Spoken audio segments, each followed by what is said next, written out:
Om Bhadram Karnebhih Srinuyama Devaah Bhadrang Pashyemakshabhiryajatraah Sthirairangaisthushtuvagansastanubhih Vyashema Devahitan Yadayuh Swasti na Indro Vruddhasravaah Swasti na Pusha Vishwavedaah Swastirnastakshyo Arishtanemihi Swasti no Vrihaspatir Dadhatu Om Shanti Shanti Shantihi Hari Om. May we hear with our ears what is auspicious. May we see with our eyes what is auspicious. While praying with steady limbs, may we attain the lifespan allotted to us. May Indra bestow well-being on us.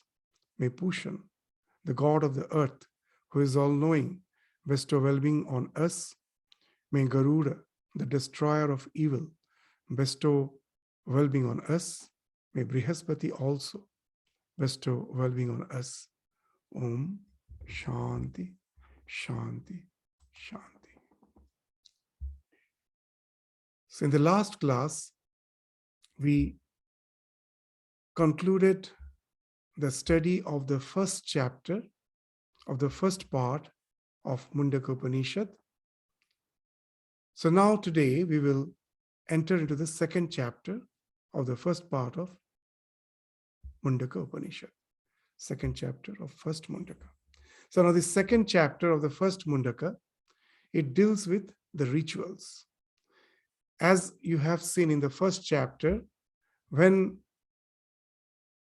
the Shaunaka approached Angirasa, his guru, and asked that what's that by knowing which everything is known. So he, instead of giving any direct answer, Angiras replied that there are two types of knowledge, Paravidya and Aparavidya. The lower knowledge is the Aparavidya and Paravidya is the higher knowledge. So these are the two knowledge. The lower knowledge, as we saw, includes everything. The so-called all the knowledge which we can have through the process of our perceptions. All the perceptual knowledge which can be processed by the mind. The five senses, their perceptions processed by the mind, the knowledge which enters from that is Aparavidya. And what is the Paravidya? The supreme knowledge? Yat tat aksharam adhigamyati. The knowledge by which you know the imperishable reality. Aksharam. Akshara, the word akshara means that which is imperishable, which never ends, which never decays. So that there's a reality, imperishable reality, which is being projected as the universe. So knowing that tat aksharam adhigamyate, that's the Paravidya. So the entire Upanishad will deal with the Paravidya. But before entering into the subject of Paravidya, this second chapter is a synopsis, a summary of the Karma Kanda of the Vedas. Why it has been enunciated, described in the Upanishad which is for the purpose of Brahma Vidya, to know the knowledge of Brahman, to realize Brahman. For that the Upanishads are. So why this chapter has been dedicated to the Karma Kanda? Just because that renunciation cannot be forced in life. If we are yet to have developed that renunciation, we have to go through the process of experiencing the world till the real renunciation dawns in. So renunciation cannot be forced. As Sri Ramakrishna used to say, that when you have a scab over the wound, if you try to remove the scab, the wound gets lacerated. So the wound will increase. Instead of healing, it will lacerate. So what's the way? The scab has to fall off naturally. So how it will naturally fall off? That's being indicated by the Vedas, that through the process of experiencing, ultimately the detachment is bound to come. So the second chapter is dealing with all those karma kandas. The Upanishad, after describing them in gist, in short, will indicate the drawbacks of it, will indicate the limitations of it, before proceeding into the study of the Brahma Vidya. So, though the results of the Karma Kanda has been indicated in this chapter, along with that, it has also been pointed out that after the fruit has been enjoyed, again you have to return to this earth. Because with your limited effort, you can never have unlimited attainment. You again have to come back to this world.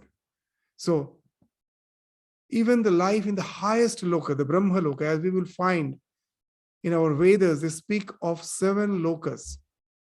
Bhur Bhuva Swa Mahajana Tapa Satya. These are the 7 lokas. The Satya is the Brahma loka. So even if you can attain the Brahma loka, know it for certain, that doesn't constitute immortality. Immortality is only in the realization of our true original nature. But at the same time, this true immortality is not something which has to be attained. We should always remember that we are always established in our real nature. Nothing can take away our real nature from us. It is always with us. Only thing what has happened, we are forgetful about it. Something which is with me, I have forgotten about it. As Sri Ramakrishna used to say, that a man, a villager, at night, he was a hemp smoker. So at night, because of the urge to have hemp, he went with a lantern to the neighbor's house and knocked his door at the dead of the night. And when the neighbor opened the door, he asked that why at such dead night, at such unearthly hours, you're here. So he told, you know that I have the habit of smoking. So I need some little fire. Just to have a little fire, I came to you. And the neighbor told, wow, what a fool you are.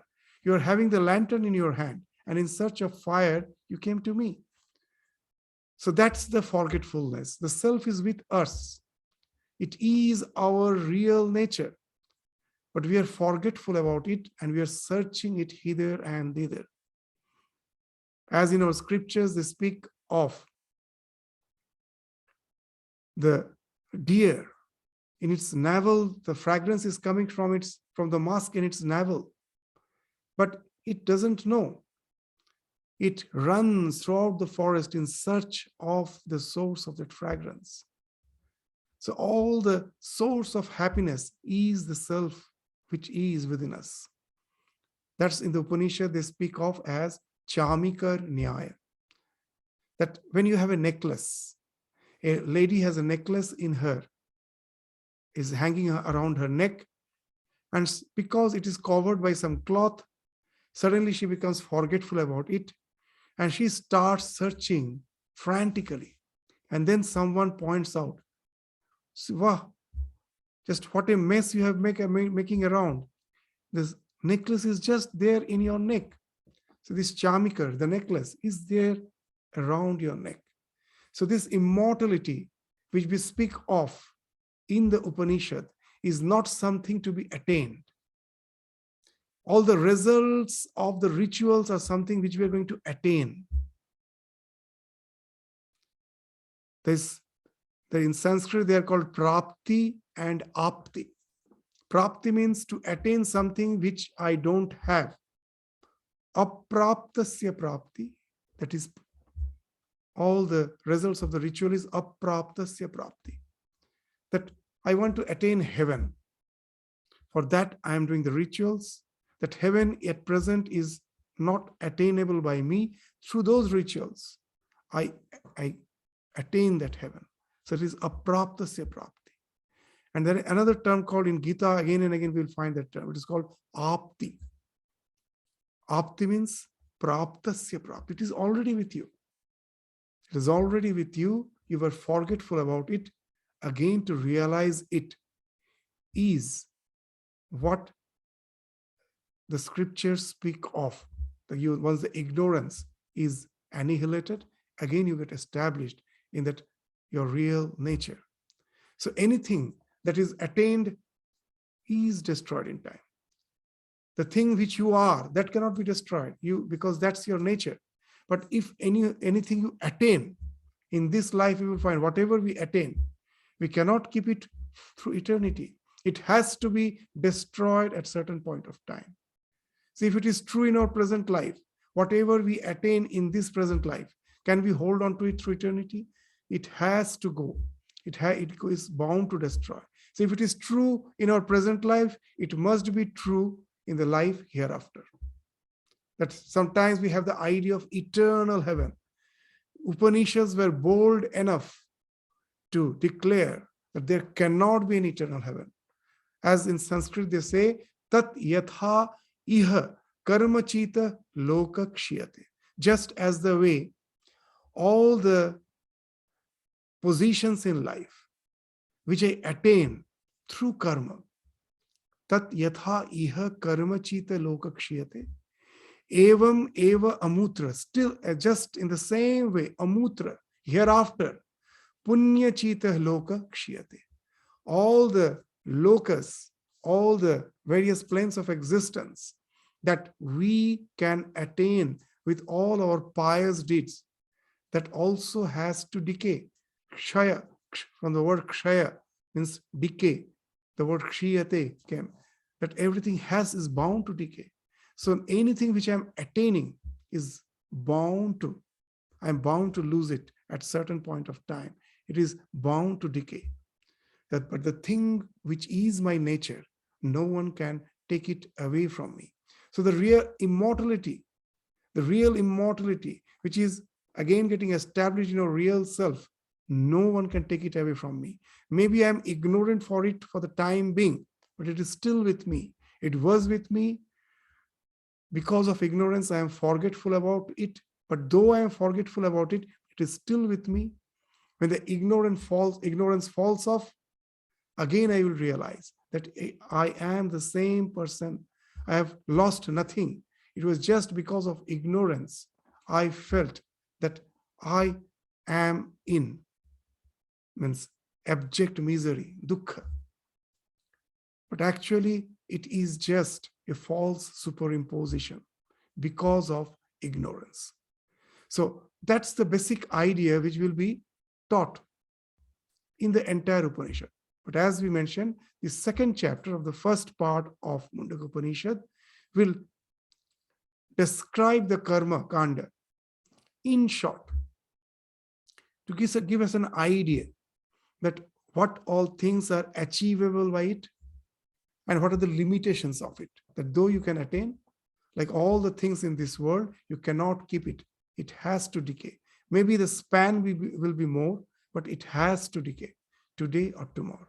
So now let us, with a small introduction, enter into the mantras. The first mantra of the second chapter of the first part of Mundaka Upanishad. Tat etat satyam mantreshu karmani kavayo yana pashyastani tretayang vahudha santatani tanyacharatha niyatang satyakama eshava pantha sukritasya loke. So this is the truth. Tat etat satyam. Not the absolute truth. When the absolute reality finds expression as the universe, it finds expression as rhythm. It's not chaotic. It follows certain law of cause and effect. which cannot be broken. So here the Satya is meant by that rhythm. By the word Satya, we mean rhythm. That it's not the absolute truth which is being spoken of. That in the yajna, by performing certain yajna in a prescribed way, certain result you are going to accrue. That's the law. No one can break it. So this is the thing which Upanishad is asserting. This is the truth. Tat etat satyam. What is the truth? The sacrificial works which were revealed to the rishis. So this sacrifice, all the sacrifice which we find in the Vedas are not something which has been devised by the rishis, that they themselves from their fertile brain imagined all those things. It is something which was revealed, the law of cause and effect, certain action leading to certain result, that is already there in the nature. It was just revealed to the rishis. Just the scientists discover the laws of nature are already there. Newton never is the one who introduced gravitation. Gravitation was there. He only removed the ignorance of it. All the laws of gravitation were valid even before Newton. He just revealed it. Similarly, the rishis reveal all the laws behind the sacrificial works, what all results it will result to. So the sacrificial works which were revealed to the rishis in the hymns. So this mantreshu, karmani, kavayo, yanya, pashyastani. So this kavayo, kavi is the rishi. Why this, the word kavi is meant by, why the rishi, for the rishi we use the word kavi. We know that kavi means the one who writes poem. Poet is a kavi. So what he will do, certain ideas, he will write it in particular meter, in particular rhythm. So as he follows that rhythm, so what he creates is called poem, and he is called the poet, kavi. So expressing some truth in rhythm is the one who is kavi. So here, the one who has discovered the laws behind the nature, he has discovered the rhythm behind the nature. The nature is not chaotic. There's a rhythm behind it. He has discovered it. So that's why the rishis are called kavi. So what they discovered? Mantreshu karmani. What they discovered, that all the results of karma, what they discovered, that they encrypted in the form of this mantra. So they revealed the sacrificial works which were revealed to the rishis in the hymns. All the hymns speaks of that. And that has been described in many, that has been described in the three Vedas. That's what we mean, Tretayang Vahudha Santatani. So all these various results of yajna has been described in the three Vedas. So what are the three Vedas? Rik, Sama, Yajur. You may say there's a four Vedas, Atharva. What about that? Yes, Atharva Veda doesn't deal with the yajnas. So that's why it is not included in this list. All the sacrificial works, these three are the Vedas which deals with Rik, Sama, Yajur. So all the mantras which are being compiled in these three Vedas, the Rik, Sama, Yajur, which has been compiled by the rishis, they deal with all these karma kandas. So what type of karma will result in what type of action? So if you are desirous to attain the results, then what you have to do? You have to perform. So tani acharata niyatang satya kama. If you are desirous of truth, it is again not the absolute truth. Satya kama. One who is desirous of truth is satya kama. So here, by Satya Kama doesn't mean the ultimate truth, that the laws of cause and effect, which we find in these yajnas, this can never be altered. This can never be broken. They are bound. If you perform them perfectly, you are bound to get that result. So those who are desirous of that result, so they have been called here as Satya Kama. It's the truth. If you do it perfectly, you're bound to get that result.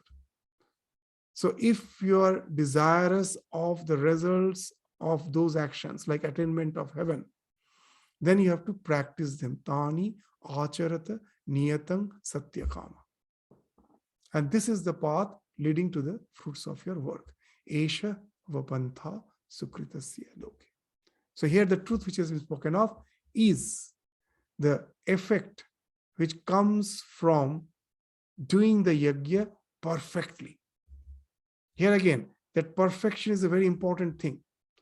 When you are trying to contemplate on your real nature, there again, this perfection is not that important. Why is not that? It's important, but it doesn't have any adverse effects. If I am not up to the mark in my contemplation of the self, my liberation may be prolonged, but it is not going to have any adverse effect. But here the yajna, if you're not doing properly, then instead of yielding result, it will yield some harmful result. So that's why it has to be done perfectly. So that we will come to those mantras, just succeeding mantras it will describe. So these three Vedas, as we told, the Rik, Sama, Yaju, they describe all these yajnas. And how the yajnas to be performed, you have to call the priests. Like when you have some legal complications, you have to resort to the lawyer who knows the law. So here, all these priests are the one who knows the laws behind the yajna. So the one who is adept in the Rika Veda, of the mantras of the Rika Veda, he is called the Hota. Of the Sama Veda, he is the Udgata. Udgata means to sing. Sama Veda is to be was sung. It was in the form of poem. So it is called Udgata. The priest of Sama Veda is the Udgata. Of the Yajur Veda is Advarju. So these are the three priests which are must, who will be performing the Homa as per prescribed in the Rik, Sama and the Yajur Veda. The one who is, if it is an adept in Atharva Veda, he has to be present as a witness, but he won't be taking part in the sacrifice, because as we mentioned, Atharva Veda does not contain injunctions to the sacrifices.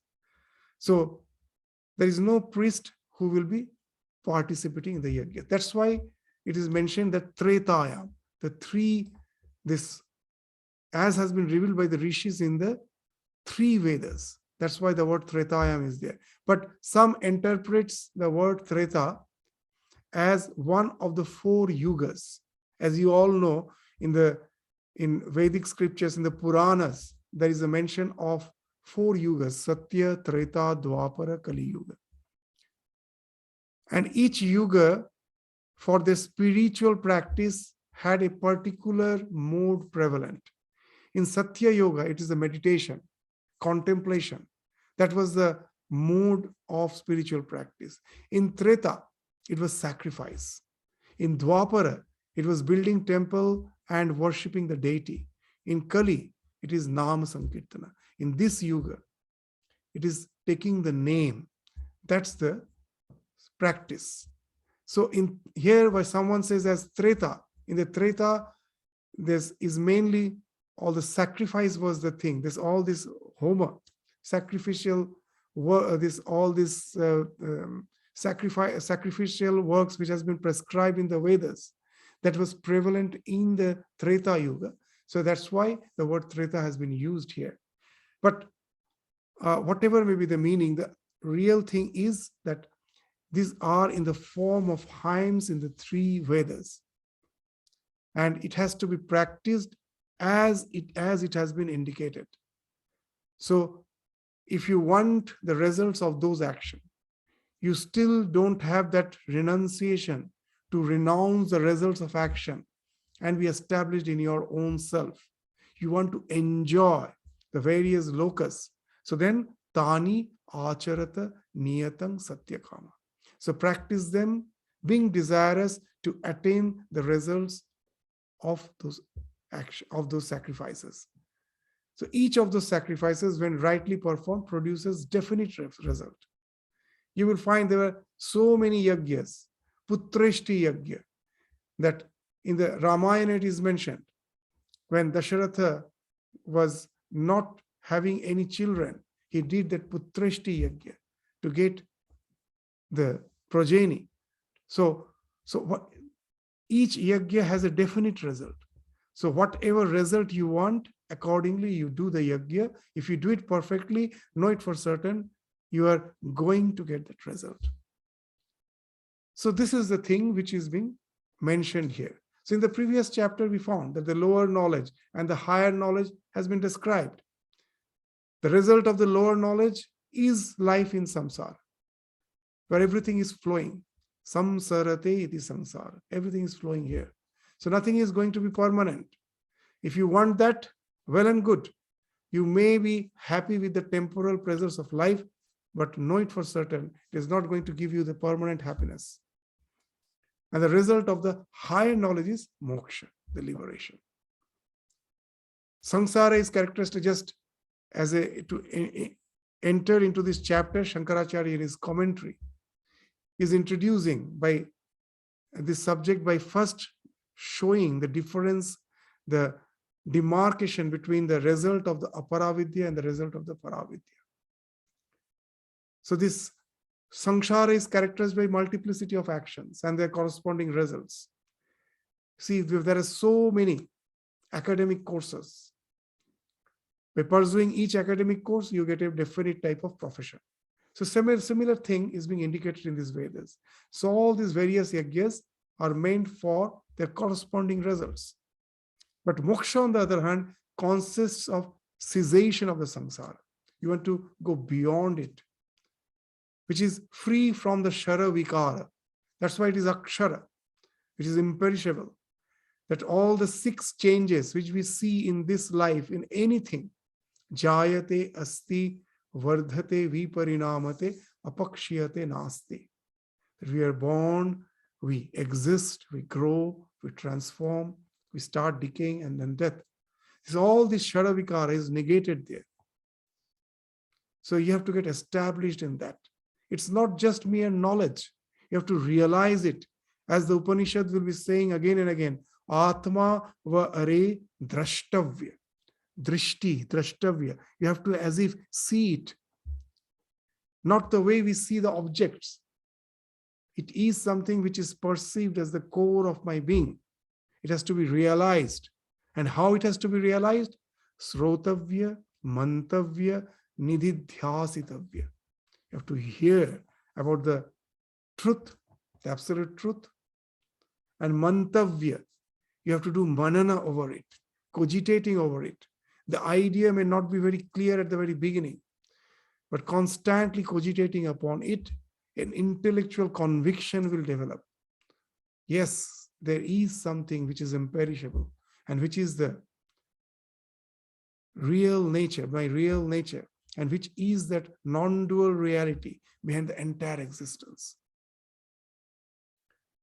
When that intellectual conviction comes, then comes nididhyasana, nididhyasitavya.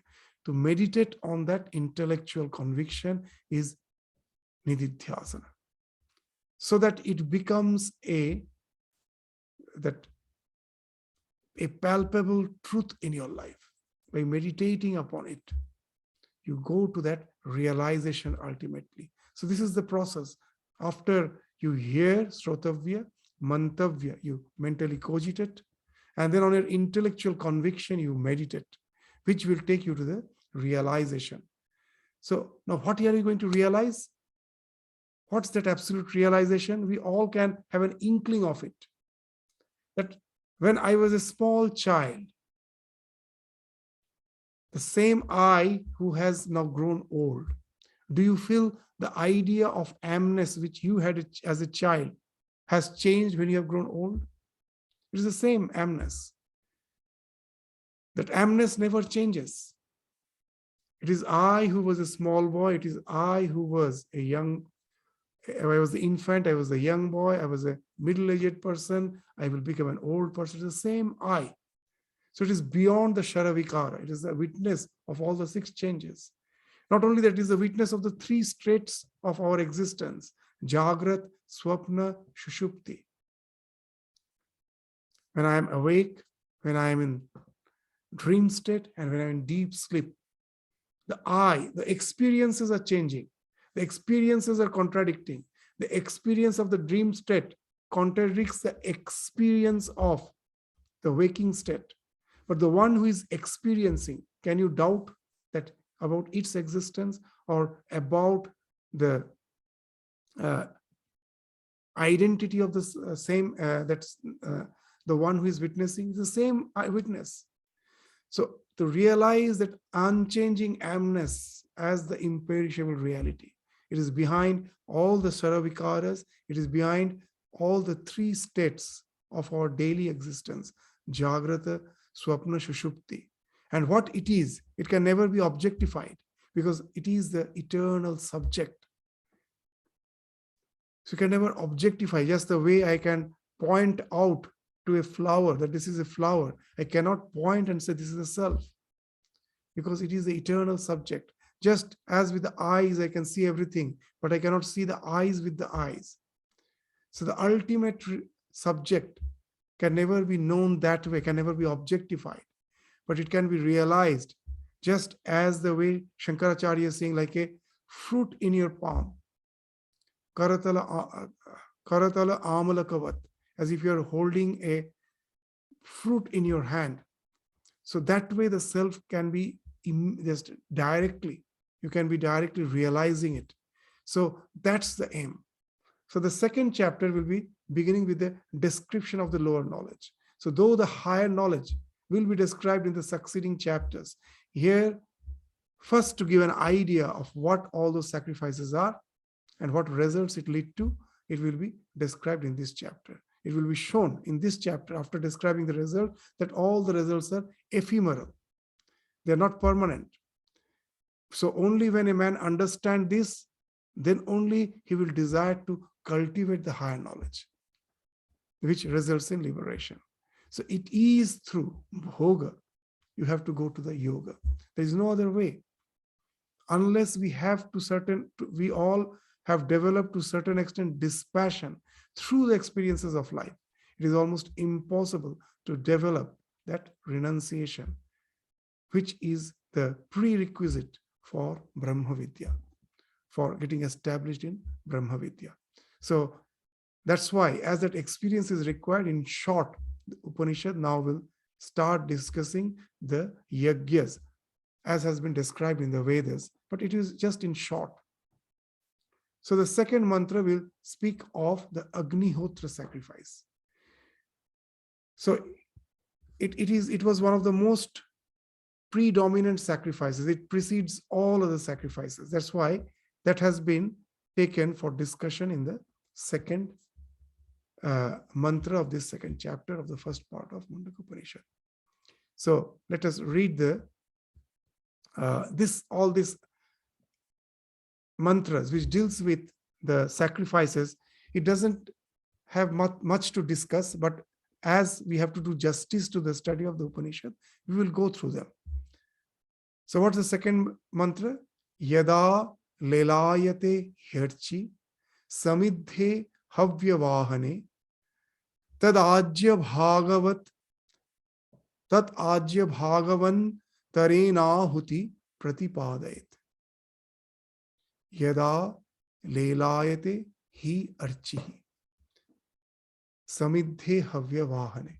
So samidhe havyavahane, when the fire is well lighted. So these all speaks of specific instruction. So when you are doing the sacrifice, the fire has to be very well lit. The flames should flicker. Yada lelayate harchi. It has started crackling. The fire is fully lit.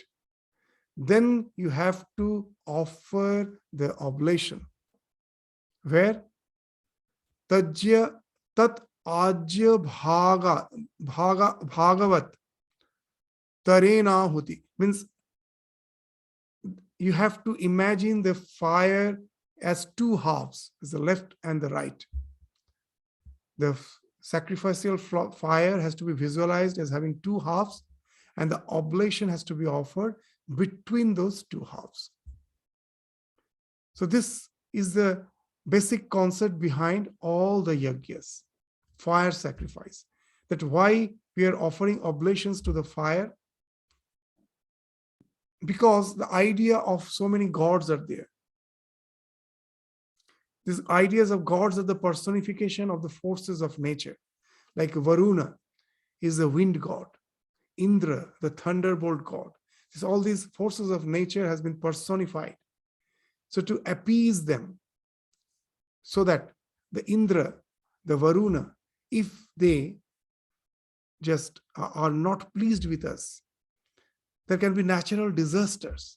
So to appease them, I am offering the oblations in the form of this yajna. In the yajna, I am offering oblations. And that has the specific instructions. So fire is the mouth of all the gods. As we told, all the forces of nature, the personification of the forces of nature of the god, they are something which are not, all the forms of gods and goddesses came much later. These idols were not there in the Vedic ages. Fire was the mouth of all the gods who are not as such perceptible. They don't have form. It is the fire is the mouth. It is the courier who takes my oblation to the various gods. So in the primitive mind of these ancestors, the fire moves upwards. Anything you offer along with the flame, it moves upward. And that's the thing they wanted to visualize, that with this upward movement, it is the oblations which have been carried to all the forces of nature, the personification of the forces of nature. And that's how the yajnas are being performed. So yada lelayat, when the fire is well lit, the flames are flickering, and then you pour, imagine the fire to be of two halves in between both, just the way when you eat, your upper jaw and lower jaw has to move apart, and in between you put the food. So these are the two jaws, the two halves of the fire are like the two jaws. That has to open up. In between, you pour the oblation. So just as you see, this needs not much explanation. It is just instructions. But it has to be done perfectly. There are many impediments in the way of properly performing this Agnihotra sacrifice. So the impediments, it is being mentioned in the third mantra, that if you don't perform the yajna perfectly, it may lead to contrary result. So what is being mentioned here? Yasya Agnihotram Adarsham Apournamasam Achaturmasyam Anagrayanam Atithi Varjitam Cha Ahutam Avaishwavedam Avidhina Hutam Saptamangstasya Lokan Hinasti. What it is saying? So if a man's Agnihotra sacrifice is not accompanied, the main Agnihotra sacrifice, it has to be accompanied by some other subsidiary sacrifices. They have been named as Darsha Purnamasa. So if the Agnihotra is not accompanied by them, the Darsha and the Purnamasa, just to understand, even in the present Durga Puja, it's an elaborate puja for 4 days. We know there are so many subsidiary. There may be some of the subsidiaries you can avoid, some you cannot.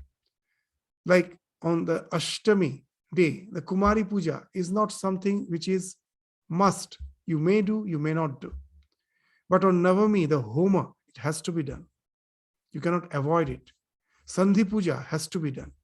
So here also they're indicating the same thing. From that you will get the idea. And the Agnihotra sacrifice also have many subsidiary yajnas. Some of them you cannot avoid.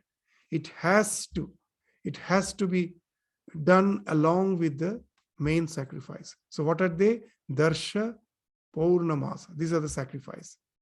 And another 4-month sacrifice. So, and this Chaturmasya, in the rainy season, when you are not supposed to move out, then the yajna has to be done. So that Chaturmasya yajna, that also has to be subsidiary to this Agnihotra sacrifice. There are some sacrifice which has to be done in the months of autumn, during the autumn season. So that is this autumnal sacrifice, this Agrayanam. Anagrayanam means you are not performing that autumnal sacrifice. So if you're not performing, then you will have the contrary result. So if you don't perform Darsha, if you don't perform Purnamasa, if you don't perform Chaturmasya and Agrayanam sacrifice, if it is, the next thing is important, if it is unattended by hospitality to guests. For every day your yajna has to be attended by some guests. Some guests should be there whom you have to feed. You have to feed them. You have to entertain them every day. So that's why the guest was considered as Narayana, so important in our tradition. You will find that in India, in Indian tradition, even it's there when when someone invites a sadhu to their house for feeding them, or some holy person, along with that the dakshina is given. That you give, you are inviting someone and you are remunerating him.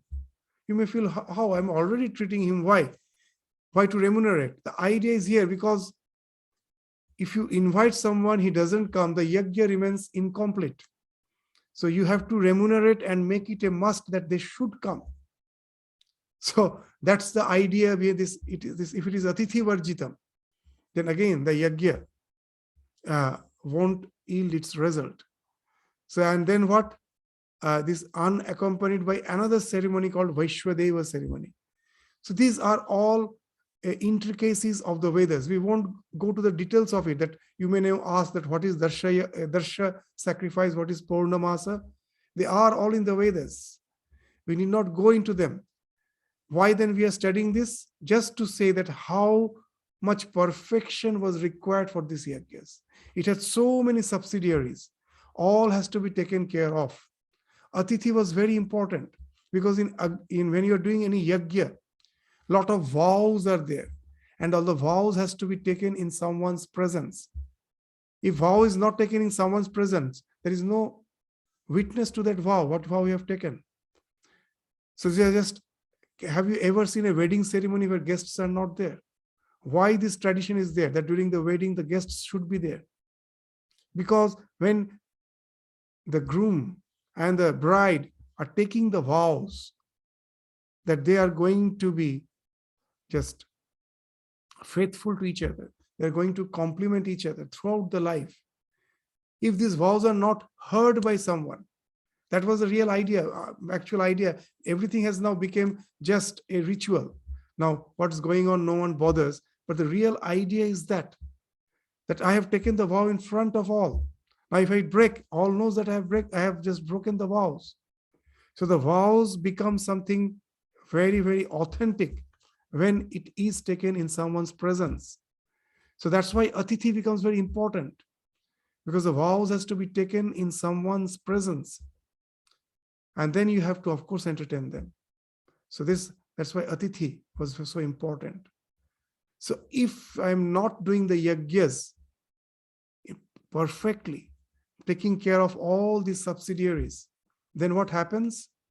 This asaptamangstasya lokan hinasti. But not only this world, the attainment of all the 7 worlds is something which is impossible. You destroy the 7 worlds. This bhu, This again to take birth as a human being, that itself is a something which we all want, what to speak of the higher levels of existence. So this Bhu, Bhuva, Swa, Maha, Jana, Tapa, Satya, these 7 lokas, these higher lokas, you destroy if the attainment of this 7 world, if the yajnas are not done properly. So in one interpretation, it says you destroy the 7 worlds, 7 lokas. In another interpretation, that when you do yajna perfectly, the result is accrued by the 7 generations. You, your father, your grandfather, your great-grandfather, your predecessor, that is they are your ancestors, the 3 ancestors, and the 3 descendants, son, grandson, and great-grandson. So all together 7. So all the results of the yajnas are accrued for the 7 generations. If you don't do it perfectly, all is gone. So that's the idea of behind this mantra, that this yajna is going to give me some benefit, but it has to be done perfectly. It's something like surgery. When some surgery is being performed, it can give me new life, but a little mistake can just be the cause of my death. So there, all the steps has to be performed minutely, accurately, exactly. The same thing is what to speak of surgery in our day-to-day life. All the things for launching a rocket, a simple mistake can just lead to the crash. So many steps has to be followed minutely. So here also the yajna, the same thing is being indicated. All the things which has been prescribed, when you do minutely, perfectly, then only the result you accrue. Even the pronunciation of the mantras are very important. Sometimes if we pronounce the mantras wrongly, total meaning changes and it can lead to contrary result. So that's the warning which is being given in the 3rd mantra. The 4th mantra speaks of the sacrifice itself, the 7 flames of the sacrificial this fire. The names have been given. There are 7 flames. If the sacrificial fire is lit properly, the 7 types of flames will be visible. What are they? The 4th mantra speaks of that. Kali, Karali, cha Manojava, cha Sulohitang, ya cha Sudhumra Varna, Sphulingini, Vishwaruchi cha Devi, Lelayamana, Iti Sapta Jivva. They're like the 7 tongues, Sapta Jivva. The 7 tongues of fire, what are they? The names are Kali, Karali, Manojava 3rd, 4th Sulohita, 5th Sudhumra Varna, 6th Sphulingini, and the 7th Vishwaruchi. So they are a bit suggestive. They all have a meaning. Kali means black. Some of the these tongues of flame will be of black color. Karali means terrific. Manojava, swift as thought. You will find that with the crackling of the fire, some of the flames are just shooting up very fast. So they are the Manojava. They're as swift as thought. Sulohita. Sulohita. Lohita means red. It's very red. Sulohita. Sudhumra Varna. Some will be of the color of the smoke, means which is enveloped with some bright smoke, almost like purple color. So some of the flames will be of that color, of the bright smoky color. So that is Sudhumra Varna. Sphulingini. Some of the flames will have various offshoots, sphulingas, and Vishwaruchi. Some of the flames will be luminous from all sides, Vishwaruchi. So these are the suggestive names of the 7 tongues of the flame. When the fire is lit properly, you can see the 7 tongues of flame of this varied texture, of this varied composition. So what's the result of the sacrifice is described in the next mantra. If you do it perfectly, then what is the result which you are going to accrue? Eteshu yah charate bhrajamaneshu yatha kalam cha ahutaya hi adadayan Tang nayanti eta suryasya rashmayo yatra devanam patihi ekah adhivasah eteshu yah charate brajamaneshu. Yah charate. A man who performs the sacrifices. Yah charate. The one who has performed the sacrifices. When he has performed, when those flames are shining, that's brajamaneshu, when they were shining, the time is very important. The flame has to be of particular shape. Then only you have to offer the oblations. So when the flames are shining, brajamaneshu, and he has offered the sacrifice and offers the oblations at the right time, yatha kalam. So that's why the astrology developed. The astrological studies that to calculate the proper time for doing proper yajna.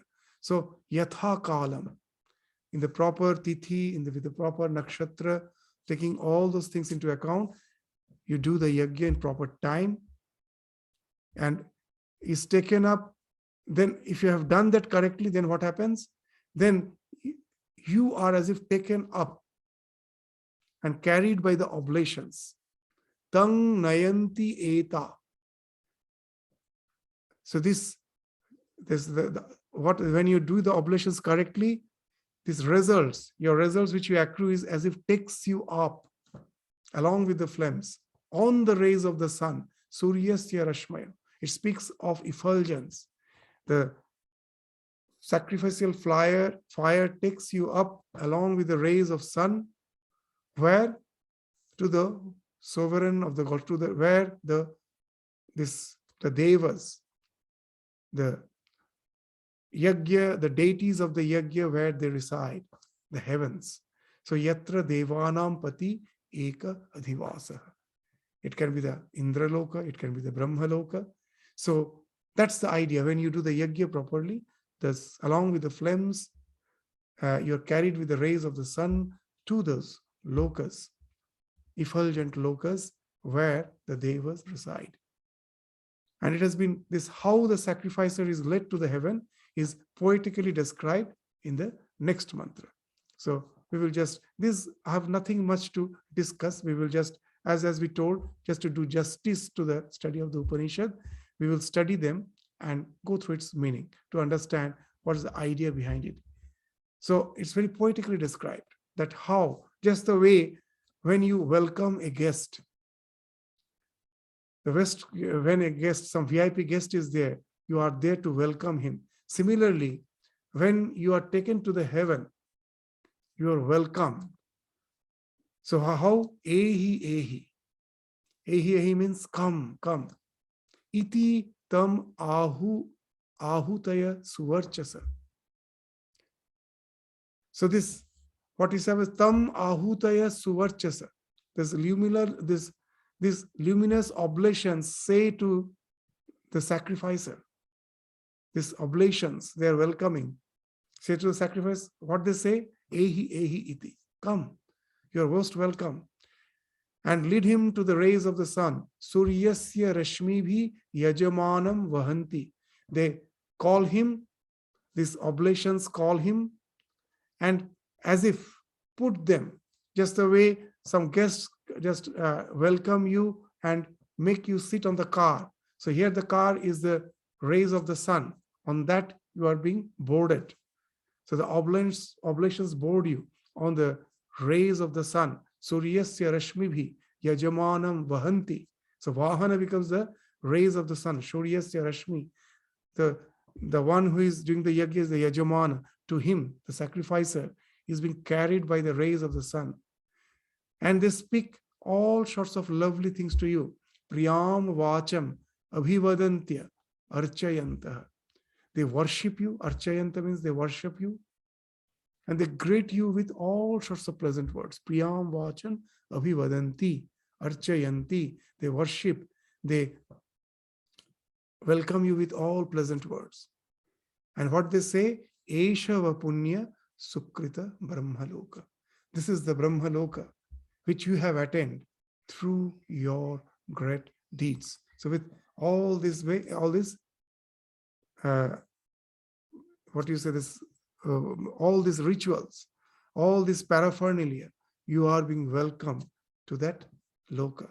But know it for certain, such a nice welcome, but it is not going to be with you through eternity. That will be again mentioned in the next mantra as aplava, adhrira rupa. This is something which you have attained, doesn't have a very strong foundation. It will crumble. Though for the time being, you get such an approbation, accolades, it's not going to stay with you. It is going to be over. So that will be again indicated in the next mantra. So this karma, which is not associated with the knowledge of the self, has been decried in this chapter itself to be of having limited result. It is a product of avidya kama karma, just like any other action which results from ignorance. Why we resort to action? Because of the ignorance of my real nature. The happiness, the bliss which is within me, I think it is something outside. I'm in search of it. And that results in desire. From desire comes action. In my day-to-day life here, everything, all the action is bound by that avidya kama karma chakra. The same avidya kama karma chakra extends even up to the highest heaven. They ultimately result in the dissatisfaction, in dukkha. When in this life we find, when all the achievements which we have in our life, when they are falling off, it becomes so difficult. We still want to linger on to it, but know it for certain. We all know it for certain. We cannot linger. We cannot hold on to it, but we try our best. And that creates a tremendous dissatisfaction. Ever running, never reaching, nor a distant glimpse of soul. So it is bound to result in dukkha. It cannot liberate us ultimately. It cannot liberate the sacrificer. It ultimately leads to decay and death. It again brings us back to this earth. Kshine punya martalokam visanti, as has been mentioned in Gita. Even here in this chapter it will be mentioned. So it ultimately is not going to give us happiness. In Bengali, they say that joto hashi toto kanna. As that happiness and sorrow can be as if measured in a balance. It is just in this life, the quantum of the quantity of happiness you get has to be balanced by the sorrow. The more intense is your happiness, the more intense will be your sorrow. Because you are not, when the happiness which I get by getting something, if it is intense, just think how intense will be the suffering when it will be taken away from me. So the more the happiness, the more the suffering. How to go beyond it? That's the main purpose of the Upanishad. Just to show the defect of all the result which accrues from all this karma kanda. This chapter is indicating in short all these sacrifices. So we will continue this chapter with the next mantra. Will describe the limitations of this sacrifice. It has been condemned. All the sacrifices are condemned in the next mantra. That we will again take up in the next class. So with this, we stop our discussion today. Thank you all. Namaskar.